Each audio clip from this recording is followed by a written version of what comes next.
Bonsoir, cette semaine nous nous intéressons à l'un des symboles de nos paysages et de nos côtes, un lieu ancré à la fois dans l'histoire mais aussi dans l'imaginaire collectif. Je veux bien entendu parler des phares qui parsèment tout notre littoral.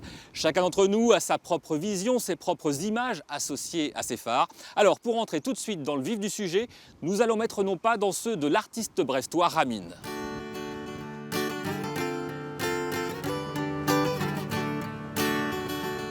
Le début de mon apprentissage en ethnologie maritime s'est fait là.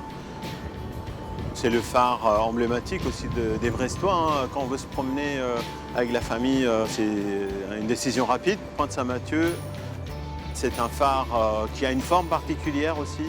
Et il y a une vie autour. Oui, c'est, on va dire, le terreau de tout ce que j'ai fait après. Un terreau fertile comme l'imagination de Ramin qui depuis un quart de siècle croque les phares et leur en fait voir de toutes les couleurs. Cette fois, il a choisi de raconter la légende d'Iroise, la sirène de Saint-Mathieu, une exposition visible jusqu'en mai prochain au pied de l'édifice. C'est à la place de la sirène que les crevettes sont apparues, d'où la couleur rouge et blanche du phare. Aujourd'hui, il fait la visite avec un ami vieux de 15 ans, Jean-Yves Lebars, ancien gardien. Leur passion des phares les a rapprochés. D'un coin du monde à un vent. Moi, ce que j'aime bien quand même, c'est quand on parle de tous ces phares-là, on le voit plus loin là, ou même dans d'autres tableaux, c'est qu'on parle des gens qui ont fait fonctionner ces phares. C'est quand même spécial. Il y a eu un feu en pleine mer. Et vivre, c'était à l'époque avec les conditions qu'ils avaient. C'est sûr que c'était pas. Alors ici, pour l'instant, quand on voit Saint-Mathieu, c'est vrai que c'est un paradis. Oui. Entre légende et vérité, il n'y a parfois que l'épaisseur d'un trait, comme lorsque certains visiteurs cherchent des bandes rouges et blanches qui n'ont jamais existé que sous les pinceaux de Ramin. Cette histoire que je raconte dans le phare Saint-Mathieu avec cette sirène qui se transforme en crevette, bon, c'est un peu... Mais moi, j'aimerais bien que les gens s'en approprient et qu'on oublie que c'est Ramin qui a fait ça et que ça devienne un peu faisant partie du répertoire des légendes locales. Ces légendes prennent forme dans l'atelier boutique de la rue d'Aiguillon, à Brest.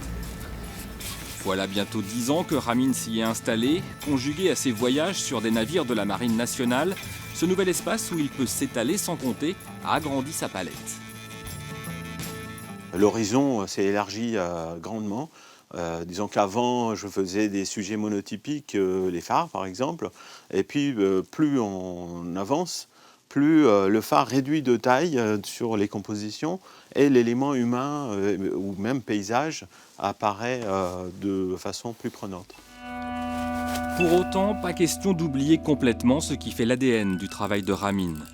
Des cartes marines anciennes en toile de fond, des phares qui viennent s'y ancrer, un sillon qu'il n'a cessé de creuser au fil des ans, de découverte en découverte. À l'instar des peintres de marine, si les peintres de phares voyaient le jour, Ramin pourrait sans conteste prétendre au titre. Peintre des phares et balises, je revendique, et thème maritime dans son ensemble aussi.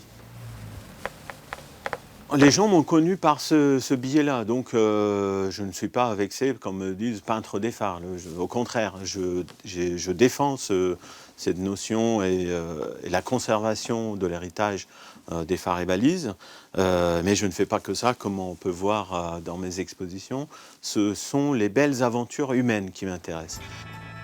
Comme la sienne, celle d'un jeune Iranien ayant dû quitter son pays, devenu à la pointe de la Bretagne une sorte de gardien de la mémoire des phares, d'ici et d'ailleurs. Un phare perdu en pleine mer, rien de tel pour s'imaginer dans la peau d'un Robinson, une aventure qu'il est possible de vivre en baie de Morlaix. La ville de Carantec a en effet transformé en gîte la maison des anciens gardiens de phare de l'île Louette. La côte n'est qu'à 300 mètres, mais les sensations sont garanties.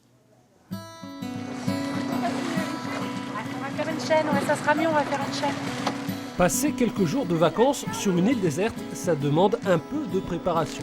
Pour la famille Percheron, le transfert en bateau est déjà le début d'une aventure.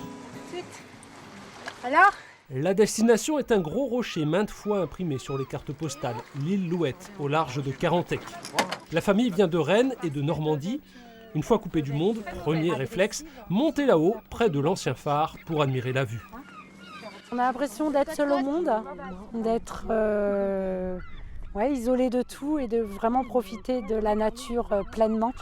Pourtant, on est 10. Et pourtant, on est 10. Moi, je dis vivement ce soir le coucher de soleil. Hein Oui, c'est vrai. Oui, enfin, même sur une île, le soleil n'est pas toujours garanti. Après l'extérieur, visite des locaux, la maison du gardien du phare réaménagée en gîte. Confort rudimentaire, la douche se prend à l'eau froide, l'eau chaude c'est juste pour la vaisselle. Et pas la peine de compter sur un peu de chauffage ni sur le téléphone. Construit en 1860, le phare sécurise l'accès au port de Morlaix. Il n'est plus habité depuis de longues années, la commune de Carantec a choisi d'en faire un atout touristique. Mais l'île Louette reste un caillou posé à 300 mètres du rivage, les occupations sont peu nombreuses. Un week-end, je crois que ça me suffit. Parce que je pense quand même que j'aime bien voir la terre ferme quand même. Les enfants, eux, trouvent que l'île est assez grande pour jouer au Robinson Crusoe. Faites gaffe. Alors, quel est le programme ? Bah voilà. Kayak, dormir, manger, Bon, on va un peu pêcher aussi. nager. Puis on compte aller au château du Taureau en kayak. La destination est très prisée, il est donc fortement conseillé de s'y prendre longtemps à l'avance pour réserver. Notez par ailleurs que le vieux phare de l'île Vierge, c'est toujours dans le Nord Finistère, sera bientôt lui aussi transformé en gîte patrimonial. Les travaux viennent tout juste de débuter, il faudra patienter au moins 19 mois pour pouvoir y passer une nuit. Enfin, pour ceux d'entre vous qui disposent d'un compte en banque bien garni, je vous signale qu'il est possible d'acheter un phare. Celui de Kerbel à Riantec, c'est dans le Morbihan, est en effet toujours à vendre.